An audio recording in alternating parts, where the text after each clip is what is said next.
ಮೇಲ್ದಂಡೆ ಯೋಜನೆ ಚರ್ಚೆ ಯಾವಾಗ ಮಾಡ್ತೀರಿ? ಲಾಸ್ಟ್ ಗುರುವಾರ ಶುಕ್ರವಾರ ಉಳಿದಿರ್ತಲ್ಲ ಅವಾಗ ಮಾಡ್ತೀರಿ.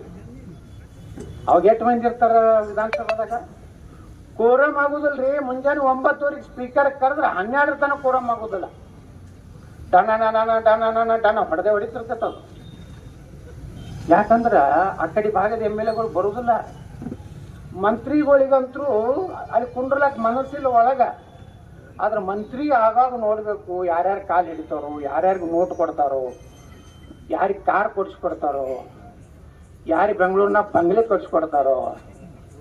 ಮುಂದೆ ಮಂತ್ರಿ ಆದ್ಮ್ಯಾಗ ಗೌಡ್ರ ಒಳಗೆ ಕುಂಡ್ರಲಕ್ ಅವ್ರಿಗೆ ಟೈಮ್ ಇಲ್ಲ. ಒಬ್ಬನೇ ಮಂತ್ರಿ ಕುಂಡಿರ್ತಾರೆ. ಯಾವ ಪಾರ್ಟಿ ಈ ಪಾರ್ಟಿ ಇಲ್ಲ, ಎಲ್ಲಾ ಪಾರ್ಟಿ ಹಣೆಬರ ಇದೆ. ಮುಖ್ಯಮಂತ್ರಿಗಳು ಬಂದಾಗಿಟ್ಟು ಬಂದಾಗ ಮಾಡ್ತಾರ. ಅವ್ರು ಹೋದ್ರ ಅಂದ್ರೆ ಬುಡಕ್ ಇವು ಹೋಗ್ತಾವ. ಅಲ್ಲಿ ಹೋಗಿ ಬರೀ ಸಹಿ ಮಾಡಿಸೋದು. ಅವನು ವರ್ಗಾವಣೆ ಮಾಡ್ರಿ, ಇವನು ಸಸ್ಪೆಂಡ್ ಮಾಡ್ರಿ, ನನಗೆ ರೊಕ್ಕ ಕೊಡ್ರಿ, ಅವ ನನಗೆ ಹಿಂಗೆ ಅಂದಾನ್ರಿ, ಅವ್ನು PSI ಅಂತ ತೆಗೀರಿ, ಇಟ್ಟು ಬಿಟ್ರೆ ಏನೋ ದಂಧ. ಇವತ್ತು MLAಗಳು ಇಲ್ಲ ಅನ್ನೋಂಥ ಪರಿಸ್ಥಿತಿ ನಾವು ಹೋಗ್ಲಾಕೈತಿ. ಅದಕ್ಕೆ ಅದನ್ನ ಸ್ಪೀಕರ್.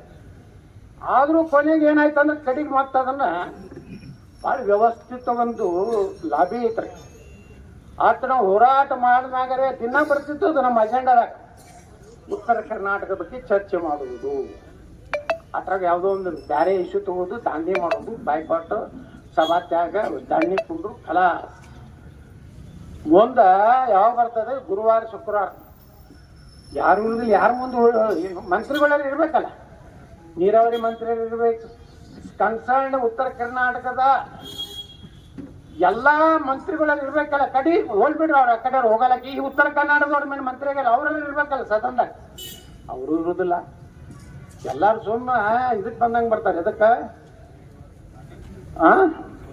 ಪಿಕ್ನಿಕ್ ಗೋವಾ ಬೀಚಿಗೆ ಹೋಗ್ತಾರ, ಅಲ್ಲಿ ಕೋಲ್ಹಾಪುರ ಮಹಾಲಕ್ಷ್ಮಿಗೆ ಹೋಗುದು, ಹಿಂಗ್ ಅಡ್ಡಾಡಿ ಚೆನ್ನಾಗಿದೆ ಎತ್ ನೋಡ್ರಿ. ಇಲ್ಲೆಲ್ಲ ನಿಮ್ಮಲ್ಲಿ ರೊಟ್ಟಿ ಚೆನ್ನಾಗೇ ಮಾಡ್ತಾರೆ, ಯಾವ್ದು ಚೆನ್ನಾಗಿ ಮಾಡ್ತಾರೆ. ರೊಟ್ಟಿ ಚೆನ್ನಾಗಿ ಮಾಡ್ತಾರ, ಶೇಂಗಾ ಹಿಂಡಿ ಚೆನ್ನಾಗಿ ಮಾಡ್ತಾರ. ನಾವು ತಿಂತೀವಿ, ಮಕ್ಕೋತೀವಿ. ನೀವು ಅಲ್ಲಿ ಅವ್ರು ಹೊಡ್ಕೊಂಡು ಹೋಗ್ರಿ. ಈ ರೀತಿ ಪರಿಸ್ಥಿತಿಯನ್ನ ನಿಜವಾಗಿನೂ ಇವತ್ತು ರೈತರ ಬಗ್ಗೆ ನಾವು ಮಾತಾಡೋದಾದ್ರೆ ನಾಳೆ ನೋಡೋಣ. ಎಲ್ಲಾರು ಮಂತ್ರಿ ಎದುರ್ದಾಗ್ಬೇಕಾದ್ರೆ ಮೊದಲ ನೀರಾವರಿ. ಯಾಕ?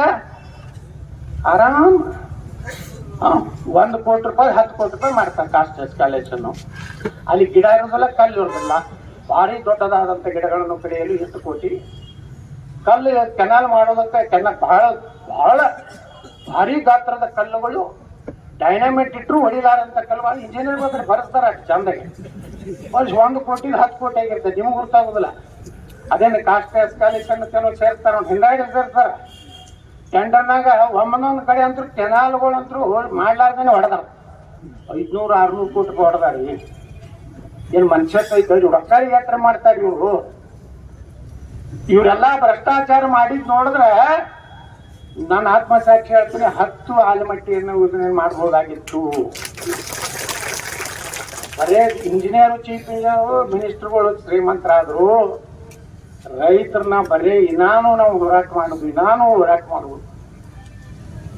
ಯಾವ ಪಕ್ಷ ಅಧ್ಯಕ್ಷ ಇದು ಬಿಟ್ಟು ಬಿಡ್ರಿ. ಪಕ್ಷ ರಾಜಕಾರಣ ಇದಕ್ಕೆ ಸಂಬಂಧ ಇಲ್ಲ. ಮೊದಲು ನಮ್ಮ ದೇಶ, ನಮ್ಮ ರೈತರ ಹತ್ರ ನಾವು ಅಲ್ಲಿವರೆಗೆ ತಿಳ್ಕೋದಿಲ್ಲ, ಈ ದೇಶ ಉದ್ಧಾರ ಆಗ್ಲಿಕ್ಕೆ ಸಾಧ್ಯ ಇಲ್ಲ. ರೈತರನ್ನ ಎಲ್ಲರೂ ಹೇಳುದು, ನಾ ರೈತನ ಮಗ, ನಾ ಮಣ್ಣಿನ ಮಗ, ನಾ ರೈತರಿಗಾಗಿ ಪ್ರಾಣ ಕೊಡ್ತೀನಿ. ಏನು ಪ್ರಾಣ? ಯಾವ ಮಗ ಬೇಕಾಗಿತ್ತು ಪ್ರಾಣ? ನೀವು ಲೂಟಿ ಮಾಡಲಾರ್ದೆ ಪ್ರಾಮಾಣಿಕವಾಗಿ ಕೆಲಸ ಮಾಡಿಬಿಟ್ರೆ ಸಾಕು, ನಿಮ್ಮ ಪ್ರಾಣನೇ ಬೇಡ. ಯಾಕಂದ್ರೆ ಬಂಗಾರದ ನಮ್ಮ ಹೆಸರು ಪೈಲ್ರ ಮೇಲೆ ಹೇಳ್ತಾರೆ, ನಾವು ಬಂಗಾರದಿಂದ ತೂಗಿ ಹೇಳ್ತಾರೆ. ತೂಗಿ ಏನ್ ಮಾಡು? ಯಾರನ್ನ ಇಂದಿರಾ ಗಾಂಧಿ ಯಾರದವ್ರನ್ನ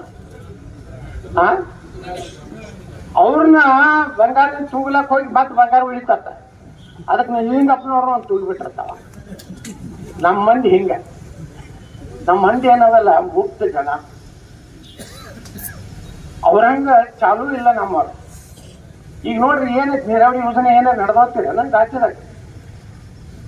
ಕೃಷ್ಣೇ ಮೇಲಾಣೆ 10,000 ಕೋಟಿ ರೂಪಾಯಿ ಕೊಡ್ತೀನಿ ಅಂದ್ರು. ಅಂದಿದ್ ಕರೆ ಎಲ್ಲಿ ಆಲ್ಮಟ್ಟಿ ಇದು ಸಾರಿ ಕೂಡಲ ಸಂಗಮದಾಗ ಹಾನಿ ಮಾಡಿದ್ರಲ್ಲ.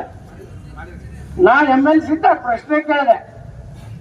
ಅವಾಗ ನಮ್ಮ ಡಾಕ್ಟರ್ ಜಿ ಪರಮೇಶ್ವರ್ ಅವ್ರು ಹೇಳ್ತಾರೆ ನನಗೆ, ಯತ್ನಾಡ್ರೆ ನಾವು ಹೇಳಿದ್ದು ಇಡೀ ನೀರಾವರಿಗೆ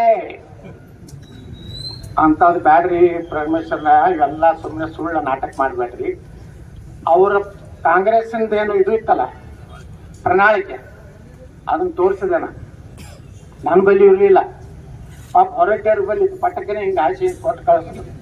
ಹೇಳಿದೆ ಪರಮೇಶ್ವರರ ಕೃಷ್ಣ ಮೇಲೆ ಕೃಷ್ಣ ಕೈಗೆ 10,000 ಕೊಡ್ತೀನಿ ಅಂದ್ರಿ ನೀವು, ಇದು ಸುಳ್ಳು ಯಾಕೆ ಹೇಳ್ತೀರಿ?